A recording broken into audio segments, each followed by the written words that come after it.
Belly Full of Sunshine is a raw soul experience, I guess. That's how I'd describe it. It's definitely a down-to-earth and basic one. Where did it begin? I think I'd have to go right back in time to Diamond Studios in Wakefield, which is where I started all my professional recordings back in 2004. I actually recorded an album there that I never released because I had the perfectionism bug and just could not draw the line at what is good enough to put out there and what's not. So I have actually taken a few tracks from that and compiled an EP that you can grab from my site, but we'll talk about that another time. But I recorded my debut album there, Organic Soul, which took me to 2011. I did all that work with Will Richards, who was the engineer and producer at the time there. He's also a really, really talented musician, I might add. And we developed a really lovely friendship and also a really great professional relationship as well. He knew exactly what I wanted without me even communicating. He knew the guitar sound that I wanted. He knew the panning, everything that I liked production-wise. And we co-produced all that material together.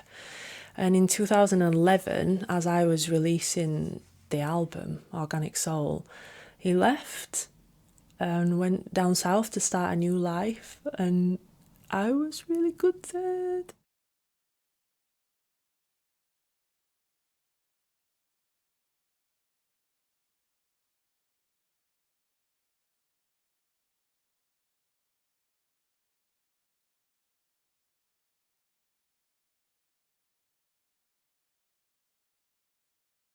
The thought of trying to build up that relationship again and to find somewhere else to record, I just felt lost. Luna is my lovely little spotty dog, Dalmatian. I have two now because Luna had puppies and we also have Venus now. But so Luna came into my life and she really changed everything because we spent a lot of time exploring our local areas, we spent a lot of time at Frickley Pit and it was during the spring and the summer, so it's beautiful, all the flowers are blooming and the leaves are coming out and there's baby animals being born, and she just brought inspiration and gratitude back into my life, and I felt confident enough to start working again. I started writing what is now the EP Belly Full of Sunshine, and I decided I needed a place to record it, but I didn't have the confidence to go out and look for somewhere else, and I didn't have the money, either for a studio, so I decided to invest the little bit of money that I had into my own space, which has become Back Bedroom Studios. I went out and bought a little 16-track recording desk, quite a good microphone, a ribbon mic, because I wanted that 60s vibe, because the stuff I was writing at the time really had that feel. And I started recording here in the back bedroom using some homemade instruments, some household objects, just to name one. As a guiro, I used an adapter, a plug adapter, and a bank card, it did the job. So I did this basic recording. I didn't have the skills to, all the capabilities on that machine to really do much mixing or anything. So it's quite, what you hear is basically how it sounded in the room. I am gonna have to get my little recording desk out of the loft. I hope it works. It was a bit broken last time I used it. You guys are really lucky because this has just crashed on me and I've managed to get it going again. But these are the original tracks that were recorded. This one's Belly Full of Sunshine. Ain't no room inside my belly for greed. Oh, happy. Ain't no need for me to feel down. And I'd acquired a tape machine from my cousin Pan, very kindly, that I call Valerie, and I decided to bounce those recordings onto tape just to give it that extra vintage feel. Right, I'm just going to have to clean these heads because I've just tried to play this tape and it sounds really muffled, so it's definitely dirty. Ugh. Okay, let's see how it sounds. Speakers in my subwoofer. What a thing of beauty! Look at that!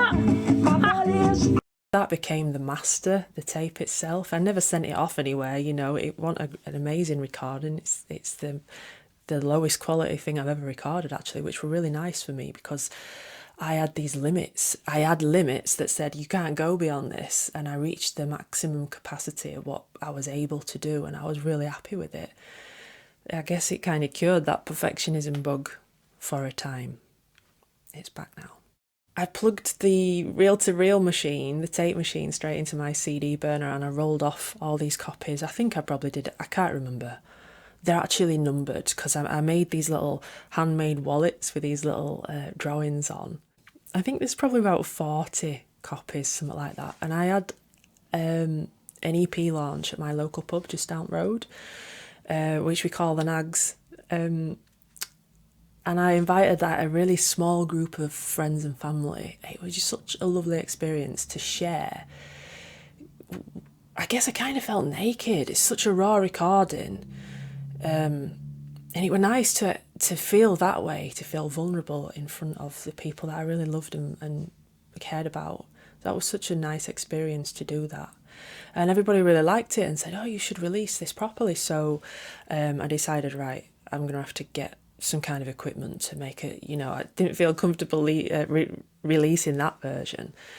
So I got a computer, which has some history behind it actually. It was used by a few of our local rap artists. We actually worked together. We worked together a while back and we did like, I guess you could describe it as like a Black Eyed Peas kind of thing. We did a song called Where You From? Attilio, Blunt and Reptile. And myself and yeah, that was a really good experience, really enjoyed that. I think we might have recorded it on that computer.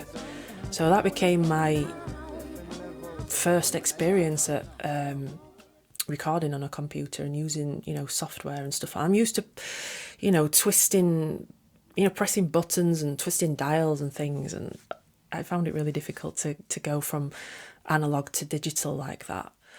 So I had something that sounded a bit more professional now, and so that required some proper artwork. So I set to work with my family downstairs in the bathroom, and we created this absolutely huge canvas. We did a beautiful summer meadow, splatting paint on with toothbrushes and things, and it just really, it's perfect for the sound of the EP, which is definitely a summer vibes thing. And I made it available from my site as download only because I didn't have the budget at the time to make any physical copies. So the only physical copies that existed are those little handmade ones. I've had recent interest from fans asking me, you know, when is your stuff going to be available on iTunes and Spotify and all those things? And so now it is. It's available there for the first time. So if you guys like what I do, you can find all my stuff on most streaming platforms and also at my site, which is jillyriley.com. And there you have it. Belly full of sunshine in a nutshell. I don't need no silver, don't need no ain't no need for me to feel down. Every day I dream, my lips all dream. I show rebirth, like the glimmer, shimmer, soft the